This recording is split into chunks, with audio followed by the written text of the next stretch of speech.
The warning klaxons screamed through the cramped corridors of the refugee ship Eternal Dawn as Captain Zaraki pressed her three-fingered hands against the navigation console. Her luminescent blue skin flickered with stress patterns, casting nervous shadows across the bridge. Through the viewport, the void of space looked deceptively peaceful, until the first hunter ship decloaked. 5 vessels approaching from multiple vectors, reported Navigator Thelen, his voice trembling. The young Kithera's golden eyes reflected the terror they all felt. Vorthan design, military grade. Zaraki's throat constricted. Everyone in the galaxy knew what Vorthan hunters meant. Death, slavery, worse things that civilized beings didn't speak about in daylight.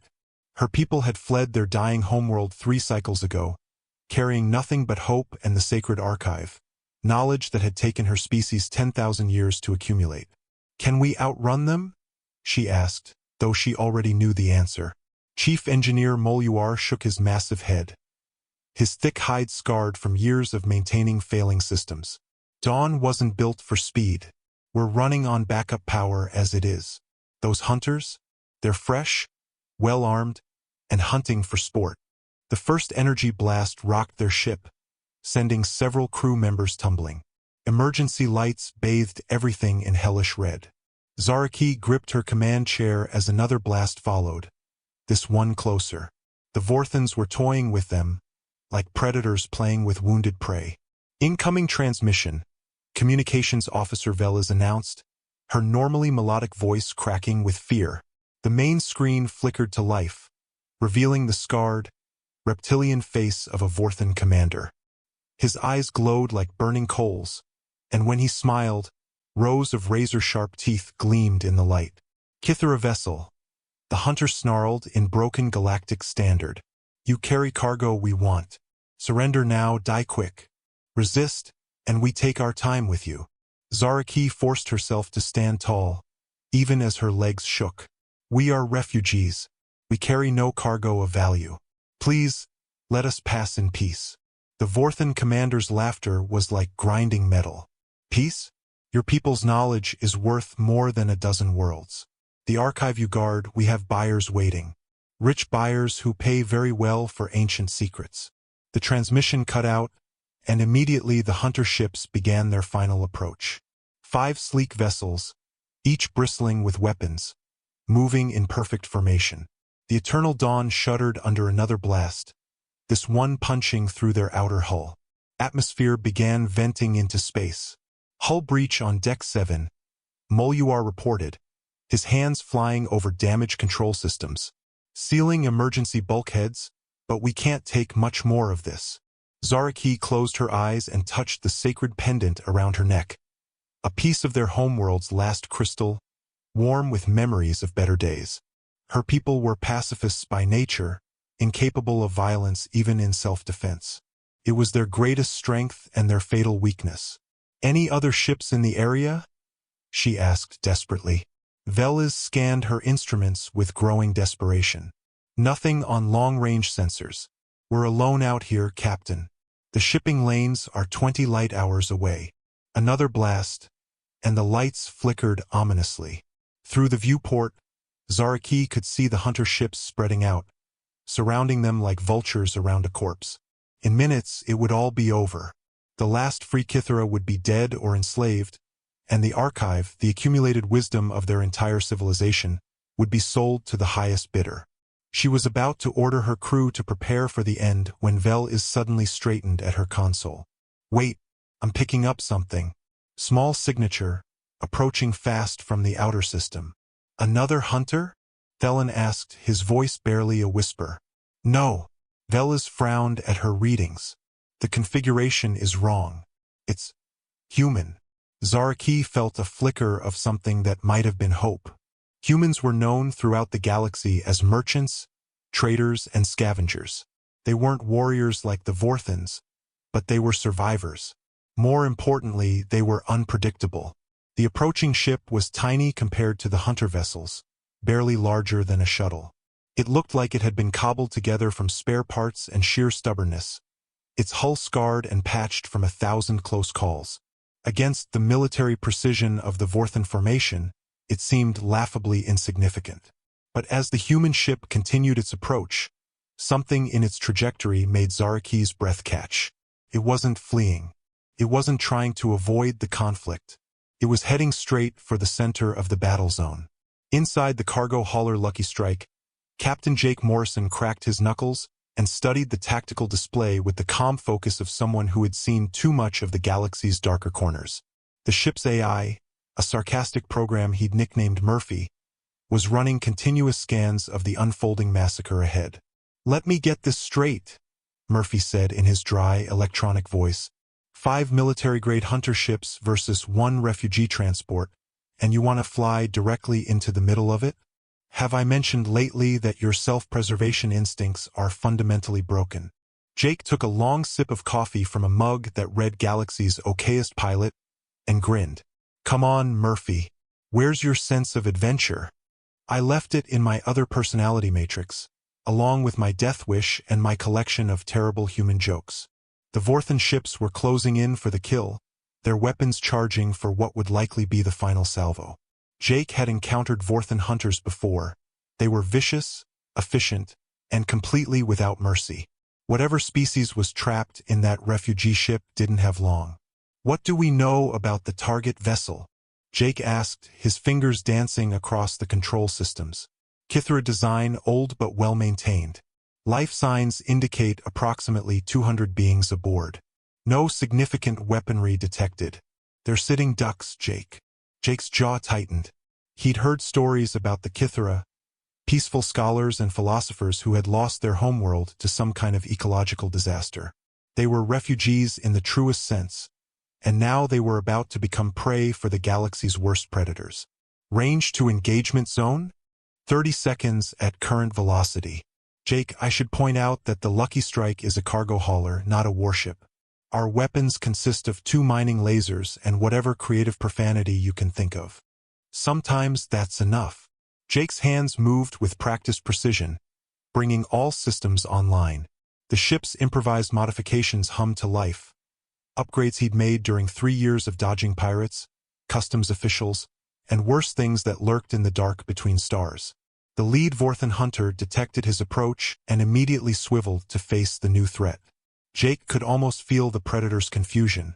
What was one tiny human ship doing charging into a battle it couldn't possibly win?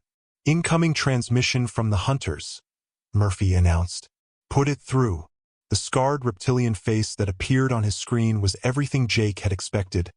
Cruel, confident, and utterly dismissive. "Human vessel, this is not your concern. Depart immediately or share their fate." Jake leaned back in his pilot's chair and smiled his most infuriating smile. "You know what? I was just passing through, minding my own business, when I couldn't help but notice you boys ganging up on that refugee ship. Now, where I come from, 5-on-1 odds are considered pretty poor sportsmanship." The Vorthan commander's eyes narrowed. "You dare?" "Oh, I dare a lot of things." Jake cut the transmission and immediately banked hard to starboard, diving beneath the hunter formation. "Murphy, launch everything we've got. Define everything. Mining charges, maintenance drones, that crate of expired ration packs from the cargo hold. I don't care if you have to throw my dirty laundry at them. Make noise, cause confusion, and give those refugees a chance to run." The Lucky Strike erupted in a chaos of improvised weapons fire. Mining charges designed for asteroid cracking detonated against Vorthan shields in brilliant flashes of light. Maintenance drones, reprogrammed on the fly, swarmed the nearest hunter ship like angry wasps. Even the expired ration packs, launched from the cargo ejection system, created a cloud of debris that confused the hunters' targeting systems. "Impossible," Murphy muttered as the lead hunter ship actually staggered under the assault. "That shouldn't have worked." "The secret," Jake said, spinning the ship through a barrel roll that would have made an acrobat jealous, "is that nobody expects a cargo hauler to fight dirty." But his moment of triumph was short-lived. The Vorthans quickly adapted, their superior firepower beginning to tell. Energy beams lanced through space, and one caught the Lucky Strike's port engine. Alarms screamed as Jake fought to maintain control. "Hull breach in the engine compartment," Murphy reported with forced calm. We're venting plasma and losing power fast.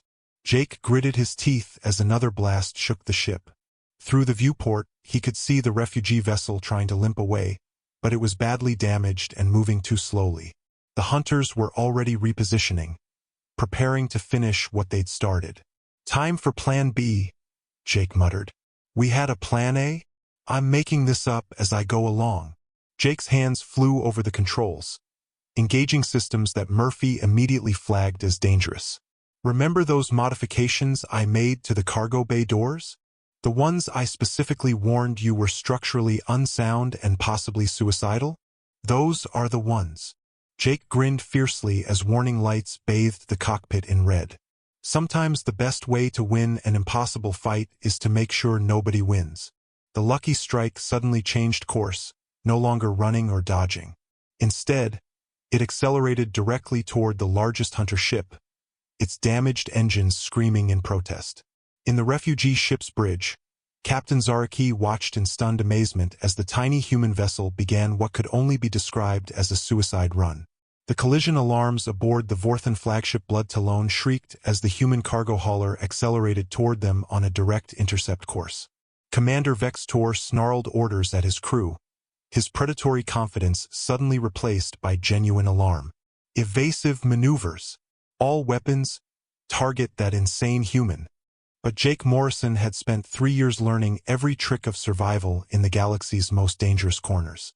The Lucky Strike jinked and weaved through the concentrated fire, her pilot pushing the damaged engines beyond their safe limits. Plasma leaked from the port nacelle in a glowing trail, and the hull groaned under stresses it was never designed to handle. "Jake," Murphy said with artificial calm, "our structural integrity is at 17% and falling. If we maintain this acceleration, we're going to come apart before we reach them. Then we better make this count." Jake's voice was steady despite the violent shaking threatening to tear the ship apart. His fingers danced across jury-rigged controls, preparing for a maneuver that existed only in the fevered imagination of desperate pilots. In the cargo bay, dozens of mining charges had been hastily rigged to a single detonator. It wasn't a warhead, it was barely controlled chaos. But sometimes chaos was exactly what the situation required. The lead hunter ship fired everything it had, energy beams converging on the approaching human vessel. One blast sheared away the Lucky Strike's starboard sensor array. Another punched clean through the cargo hold, venting atmosphere and debris into space. But Jake kept coming, his ship bleeding fire and determination in equal measure. 500 meters, Murphy announced. 400. 300. "Jake, whatever you're planning. Now!" Jake slammed his fist down on the cargo bay release, simultaneously triggering the mining charges and throwing the ship into the tightest turn the engines could manage. The explosion was magnificent and terrible. Dozens of mining charges detonated simultaneously in the space between the two ships, creating a brief star of raw energy that lit up the darkness for millions of kilometers. The Blood Talon's shields flared and collapsed under the assault, and the massive hunter ship staggered like a wounded giant. But the Lucky Strike paid a heavy price for the attack. The explosion caught her port side, ripping away half the engine assembly and sending the ship tumbling end over end through space. Jake fought the controls as emergency systems failed one by one, barely managing to regain stability before his ship tore itself apart. "Status report," he gasped, tasting blood from where he'd bitten his tongue. "We're alive, which frankly surprises me," Murphy replied. "But we've lost main engines, shields are down, and life support is running on backup power. We're effectively dead in space." Through the smoke and sparks filling his cockpit, Jake could see the results of his desperate gambit. The lead hunter ship was damaged but still functional, its crew working frantically to restore power. The other 4 Vorthan vessels were regrouping, their initial shock giving way to cold fury. But the refugee ship was moving. Slowly, painfully, but moving. The brief respite had given them time to repair critical systems and begin limping toward the edge of the system. "Human vessel," came the snarling voice of the Vorthan commander. "You have made a grave mistake. We will make your death last for days." Jake wiped blood from his forehead and managed his most infuriating grin. You talk too much for a guy whose ship just got sucker-punched by a cargo hauler. The hunter ships began their final approach, weapons charging for the killing blow. Jake reached for the emergency beacon, preparing to send out a final message, a record of what had happened here, in case anyone ever found the wreckage. That's when the stars began to move. At first, it looked like a trick of the light, distant points of illumination shifting position against the cosmic backdrop. But then Jake realized what he was seeing wasn't stars at all. They were ships, dozens of them, decloaking simultaneously in perfect formation around the battle zone. "Murphy," Jake whispered, hardly daring to believe what his sensors were telling him. "Are you seeing this?" "Confirmed. 47 vessels of various configurations, all broadcasting Galactic Refugee Protection Authority identification codes. They've been watching this entire engagement." The lead ship was massive, a converted colony vessel bristling with defensive weapons and broadcasting on all frequencies. Its captain's voice filled the comm channels with quiet authority. "This is Admiral Chun of the GRPA vessel New Hope. All Vorthan ships, you are in violation of 17 different interstellar treaties regarding the protection of refugee populations. Stand down immediately or face the consequences." Commander Vextor's response was a wordless roar of rage followed by orders for his ships to attack the newcomers. But the hunter vessels suddenly found themselves surrounded by opponents who outnumbered them nearly 10-1. Energy beams lanced through space as the two forces engaged, but the outcome was never in doubt. Within minutes, 3 of the hunter ships were disabled and the remaining 2 were fleeing into hyperspace, their commanders preferring the shame of retreat to the certainty of destruction. Jake slumped back in his pilot's chair, hardly believing they had survived. Around him, his ship continued its slow death, systems failing, hull breaches sealed with emergency patches, the smell of burned electronics filling the air. "Lucky strike, this is Admiral Chin.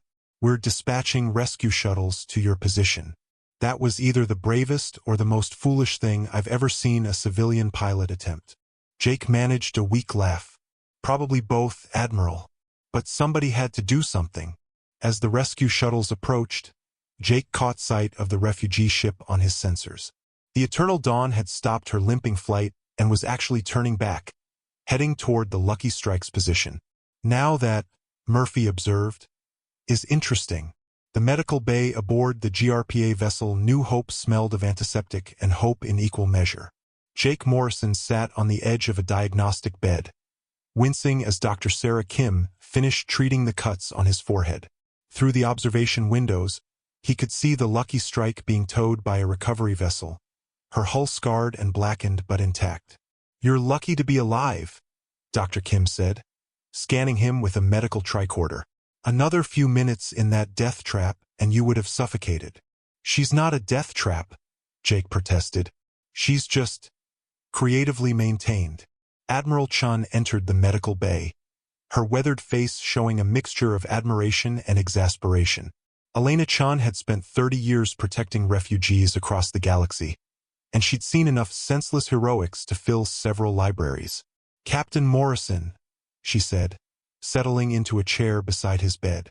"I've reviewed the tactical recordings of your engagement with the Vorthan hunters. What exactly were you thinking?" Jake shrugged, immediately regretting it as his bruised ribs protested. "I saw 5 bullies picking on someone who couldn't fight back. Seemed like the right thing to do. The right thing to do would have been to call for help and wait for proper military support. Those refugees didn't have time to wait. Another few minutes and the Vorthans would have finished them off." Admiral Chun studied him for a long moment.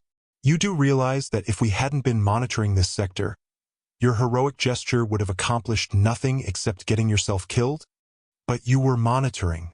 Why didn't you intervene sooner?" "Because we were outnumbered and outgunned until our reinforcements arrived. The Protection Authority operates under strict rules of engagement. We can't risk our ships and crews on hopeless causes." Jake met her gaze steadily. "Sometimes hopeless causes are the only ones worth fighting for." Before Admiral Chun could respond, the medical bay doors hissed open to admit an unexpected visitor. Captain Zaraki of the Eternal Dawn entered quietly, her luminescent blue skin still showing faint stress patterns from the recent battle. She moved with the fluid grace typical of her species, but there was something different about her posture, a weight of responsibility that seemed to press down on her shoulders. "Captain Morrison," she said in accented galactic standard, "I wish to thank you personally for what you did. My people, we are not warriors. We could not have defended ourselves against the hunters." Jake shifted uncomfortably under her golden-eyed gaze. "Anyone would have done the same thing." "No," Zaraki replied softly. "They would not. We have been fleeing through this sector for 3 cycles, and many ships have seen our distress calls. Most ignore us. Some try to help but flee when they realize the danger. You are the first to risk everything for strangers." Admiral Chen leaned forward with interest. "Captain Zaraki, I've been meaning to ask, why were the Vorthans so determined to capture your ship?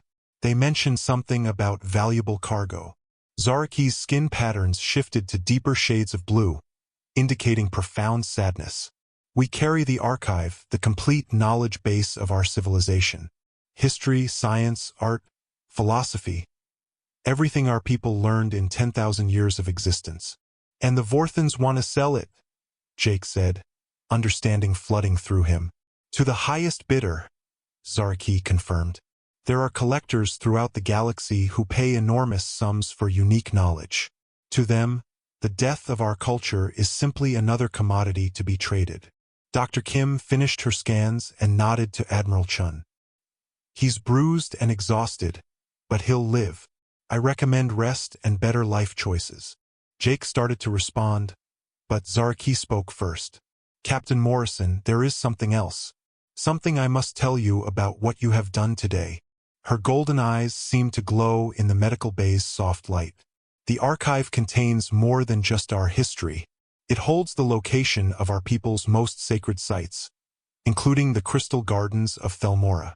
Admiral Chen's expression sharpened. "I've heard rumors of that place. Supposed to be some kind of ancient repository of knowledge." "Not just knowledge," Zaraki said quietly. "The gardens contain the collected wisdom of 7 different extinct civilizations, species that uploaded their entire cultural memory into crystalline matrices before they passed into extinction. It is a library of the dead, and the living may learn from their mistakes." Jake felt a chill run down his spine. How many people know about this? Until today, only the Kithra Council and myself. But if the Vorthans had taken the archive, she shuddered, her skin flickering with patterns of fear. They would have sold that information along with everything else. Imagine what would happen if such knowledge fell into the wrong hands. Admiral Chun stood abruptly, her military training taking over. "We need to get your people to safety immediately. There are dozens of Vorthan hunter packs operating in this sector, and word spreads fast." "Where can we go?" Zaraki asked. "We have been refugees for 3 cycles. Every world that offers sanctuary eventually asks us to leave. We are too valuable to harbor, too dangerous to ignore." Jake looked between the 2 women, an idea forming in his mind. It was crazy, probably suicidal, and definitely the kind of plan that Murphy would spend the next month mocking him for. But sometimes crazy was exactly what the situation required. "What if you didn't have to run anymore?" he said slowly. Both captains stared at him. Admiral Chin raised an eyebrow. "What exactly are you suggesting, Captain Morrison?" Jake grinned, feeling the familiar rush of adrenaline that came with impossible plans. "I'm suggesting we go find the Crystal Gardens before anyone else does. The Kithara get their sacred site back. The galaxy's knowledge stays safe, and nobody has to spend the rest of their lives looking over their shoulders. The journey to Thelmora is perilous," Zaraki warned. "The system is hidden in the deep dark, beyond the edge of charted space. The path is known only through ancient navigation codes that exist nowhere except in the archive." "Then it's a good thing you still have the archive," Jake replied. "The question is, are you willing to trust a crazy human pilot to help you get home?" The deep dark lived up to its ominous name. Beyond the rim of charted space, where the trade routes ended and civilized law held no meaning, the Lucky Strike and the Eternal Dawn traveled together through a void so complete it seemed to swallow light itself. Even the stars here were different. ancient red giants burning their last reserves of fuel, their feeble glow creating more shadows than illumination. Jake had spent 2 weeks aboard the Kythera refugee ship, working with their engineers to repair both vessels and prepare for the journey ahead. The GRPA had provided supplies and escort ships as far as the boundary markers, but beyond that point, they were on their own. Navigation update, Murphy announced through the Lucky Strike's comm system. According to the archive's star charts, we should reach the Thelmora system in approximately 18 hours. Jake floated in the observation deck of the Eternal Dawn, watching the cosmic emptiness roll past through reinforced transparasteel. Beside him, Captain Zaraki traced constellation patterns that existed only in the memories of her people. "Tell me about the gardens," Jake said. "What are we really going to find there?" Zaraki's skin shimmered with colors he was learning to recognize as deep reverence. Legend speaks of crystal formations that stretch for kilometers beneath Thelmora's surface. Each crystal contains the compressed consciousness of an entire civilization. Their art, their science, their dreams, their warnings about the mistakes that led to their extinction. 7 dead civilizations, Jake mused. That's a lot of accumulated wisdom, and a lot of accumulated sorrow. Zaraki's voice carried the weight of 10,000 years of history. My people have been the guardians of that knowledge for millennia.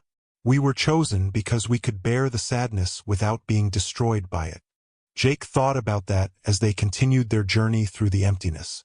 The Kythera were pacifists, incapable of violence but somehow strong enough to carry the grief of entire extinct species. It was a kind of courage he was only beginning to understand. The attack came without warning. Proximity alarms screamed as 3 ships decloaked simultaneously, emerging from the deep dark like predators from an ambush.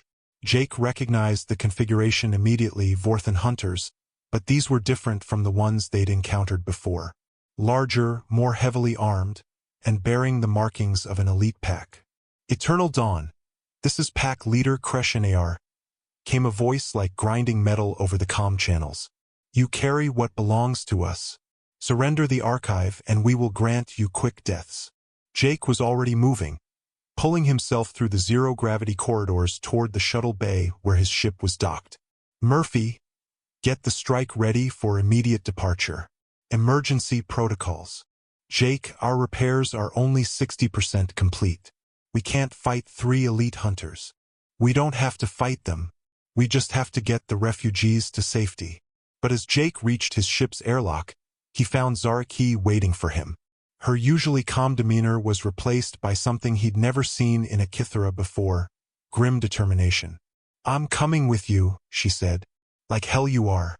Your people need you to. My people need the archive to reach the gardens safely. And you cannot navigate the final approach without me." She held up a small crystalline device that pulsed with inner light. "The navigation codes are keyed to Kythera biosignatures. Even if you had the complete archive, you could not access them."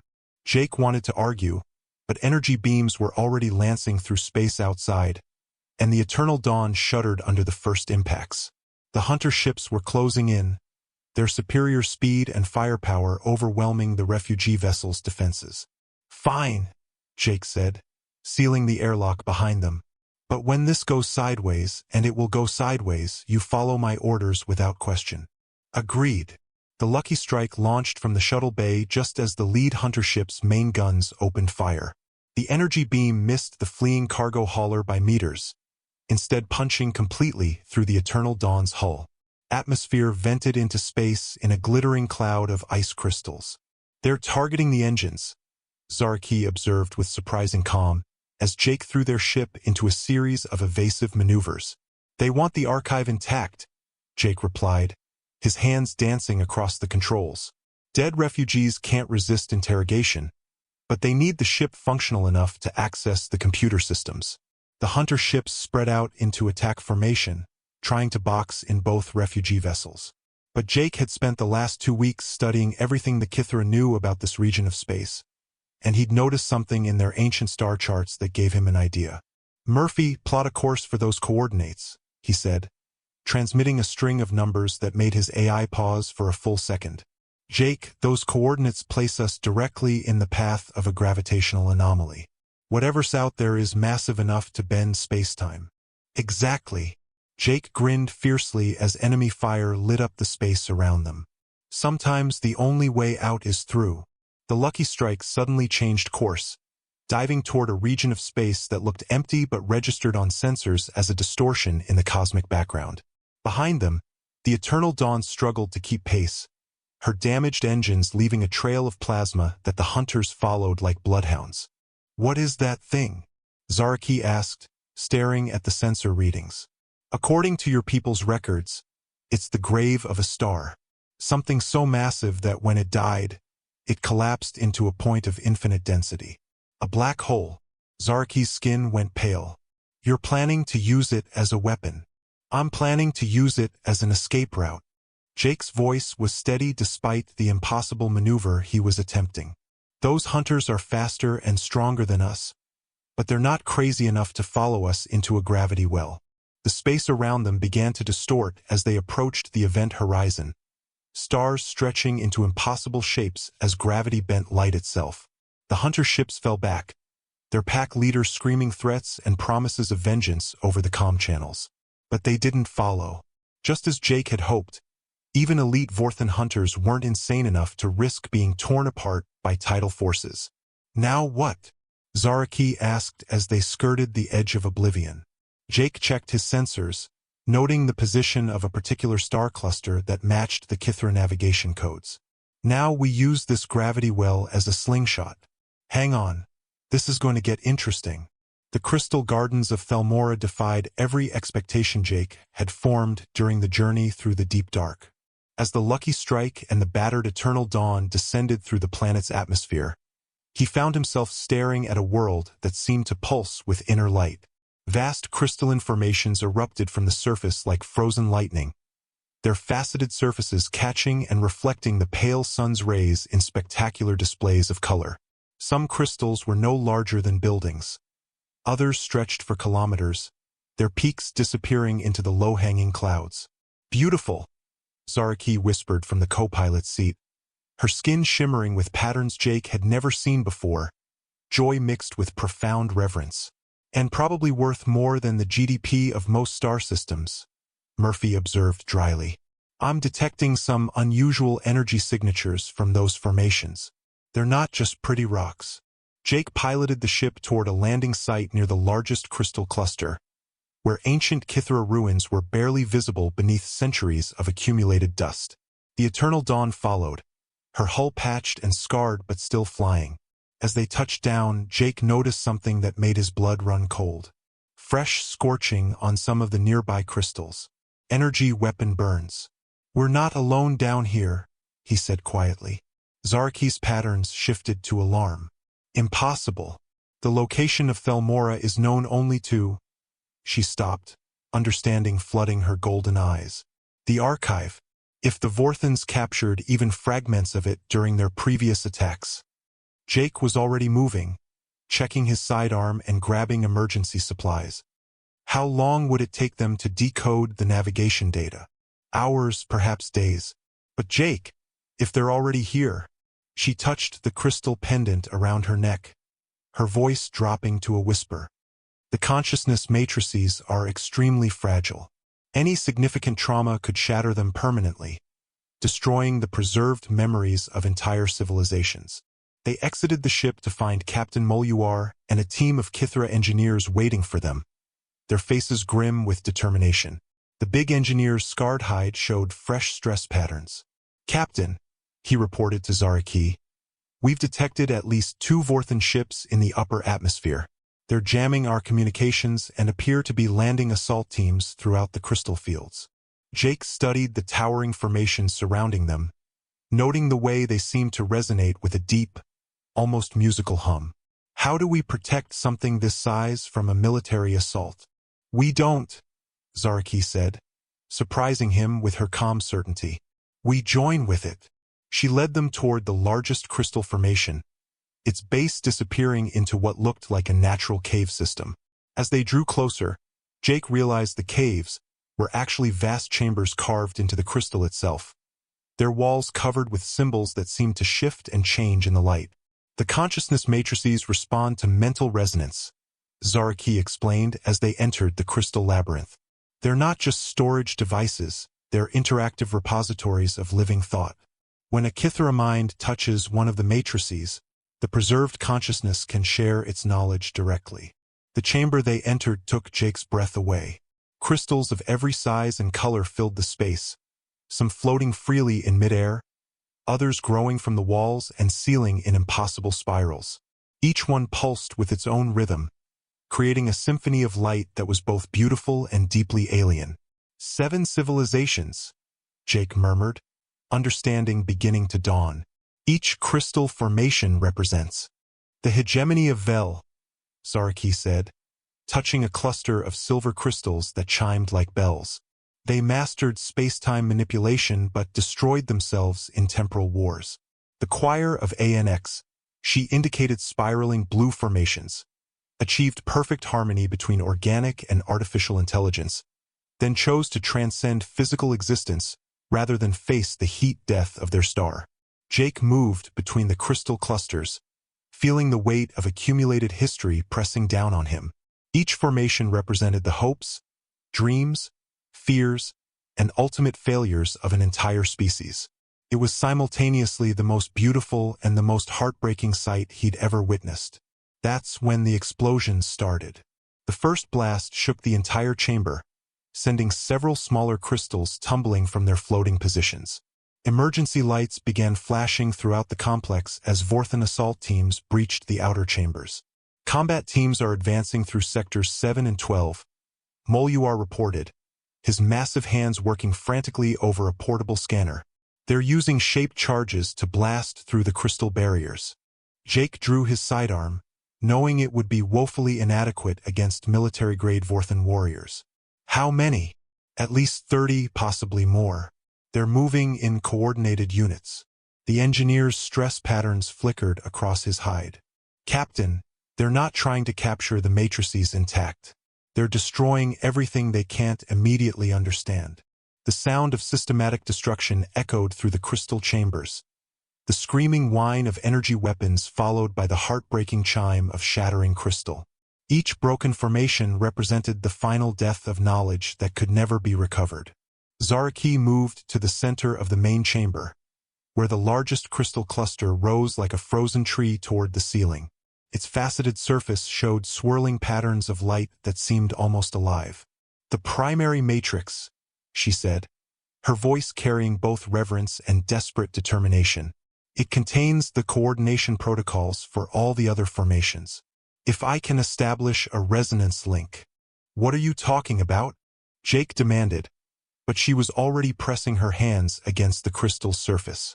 The moment her skin made contact, the entire chamber exploded into light. Every crystal formation began pulsing in synchronization, their individual rhythms merging into a single, overwhelming harmony. Zaraki's eyes rolled back, showing only white, and when she spoke, her voice carried harmonics that seemed to come from multiple sources. We remember, she said, but it wasn't quite her voice anymore. 7 species, 7 failures, 7 warnings preserved against the darkness. The hunters come as they have always come, seeking to possess what they cannot understand. Jake stepped back as the crystal formations began to rise from their positions, floating freely through the chamber in complex orbital patterns. The air itself seemed to thicken with accumulated memory and purpose. The Kithara serve as guardians. The voice that was and wasn't Zaraki continued. But guardianship requires sacrifice. Will you stand with us, human? Will you help us preserve what must not be lost? Before Jake could answer, the chamber's main entrance exploded inward.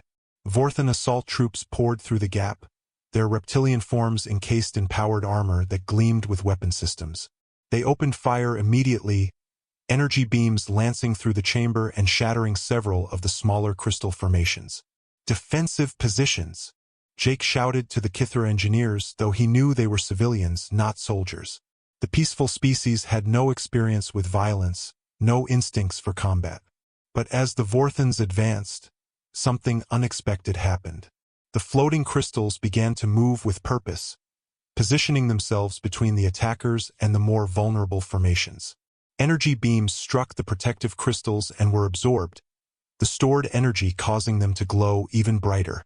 "Impossible!" snarled the lead Vorthan warrior, his voice distorted by his helmet speakers. "Primitive defense systems cannot withstand military-grade weapons." "These aren't primitive," Jake realized, watching the crystals move in perfect coordination. "They're learning." The primary matrix pulsed brighter, and suddenly Jake could feel something at the edge of his consciousness. Whispers of ancient knowledge, fragments of warning from civilizations that had faced similar threats. The hegemony of Vel had battled temporal aggressors. The choir of ANX had defended against those who sought to weaponize their harmony technology. Each species had left instructions, contingency plans, desperate final strategies. "Human," the collective voice spoke through Zaraki. "Your species is young but adaptable. You think in ways we could not. Help us translate ancient defenses into new solutions." Jake closed his eyes and let the whispers fill his mind. Images flashed past, weapons that bent time, shields that existed in multiple dimensions, technologies that the 7 extinct civilizations had developed too late to save themselves. But perhaps not too late to save the knowledge they'd left behind. "Murphy," he said aloud, hoping his ship's AI could pick up his voice through the chamber's interference. "Are you monitoring this?" "Barely," came the electronic reply. "Whatever's happening in there is generating massive electromagnetic interference. But Jake, I'm detecting something else.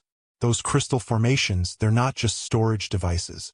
They're quantum processors and they're networking together." The realization hit Jake like a thunderbolt. They're creating a distributed consciousness. 7 extinct civilizations are combining their knowledge in real time. The Vorthan assault team had regrouped and was advancing again, their weapons targeting the primary matrix itself. Jake could see the leader's strategy: destroy the central coordination node and the entire defense network would collapse. "Not on my watch," Jake muttered, stepping into the line of fire. The energy beam that should have killed him struck instead a barrier of crystalline light that materialized from nowhere. The defensive matrix had extended its protection to include him, recognizing his willingness to stand with the Guardians. "Fascinating," the collective voice observed. "Your neural patterns are compatible with our resonance frequencies." This was not anticipated. Jake felt the connection solidify, and suddenly he was part of something vast and ancient. 7 civilizations' worth of knowledge flowed through his consciousness, not overwhelming him but enhancing his own human intuition and adaptability. He understood, in a way that transcended mere intellect, what needed to be done. "Moluar," he called to the Kithra engineer. "Can you access the chamber's environmental controls?" "Yes, but—" "Do it. Flood the chamber with ionized gas. Make the air itself conductive." The big engineer's scarred hands flew over his portable console. Within seconds, the chamber's atmosphere began to shimmer with barely visible energy patterns. The Vorthan warriors' powered armor systems immediately began registering warnings as their sophisticated electronics struggled to function in the ionized environment. But Jake wasn't finished. Drawing on knowledge borrowed from the choir of ANX, he began to modulate the crystal formation's harmonic frequencies. The sound that emerged was beyond human hearing, but its effects were immediate and devastating to the attackers. The Vorthan's armor systems began to resonate at their structural frequency. Within seconds, joints seized, weapons misfired, and communication systems failed completely. The assault team found themselves trapped in their own protective gear, unable to advance or retreat effectively. "Withdrawal!" The team leader snarled into his malfunctioning comm system. "All units, fall back to extraction point." But as the Vorthans tried to flee, they discovered that the crystal chambers had become a maze. Passages that had been straight now curved in impossible directions. Rooms that should have led to exits instead opened onto deeper levels of the complex. Spatial distortion, Jake realized, his enhanced understanding interpreting the phenomenon. The hegemony of Vel's final gift. They're bending space-time within the crystal matrix. The trapped Vorthans fired wildly at the walls, trying to blast their way out, but their energy weapons only fed more power to the crystal formations. Each shot made the spatial distortion stronger, the maze more complex. "They're trapped," Zaraki said, her voice finally returning to normal as she stepped away from the primary matrix. Her skin showed patterns Jake had never seen before, exhaustion mixed with profound gratitude. "The hunters have become the hunted. What happens to them now?" Jake asked. "They will wander the maze until their armor's power supplies fail. Then they will be forced to surrender or—" She paused, her pacifist nature struggling with the implications. "The crystals do not kill. They preserve. If the Vorthans choose to join with the Matrix willingly, their consciousness could be added to the collective knowledge." Jake shuddered at the thought. Eternal preservation within a crystal prison, surrounded by the memories of 7 extinct civilizations.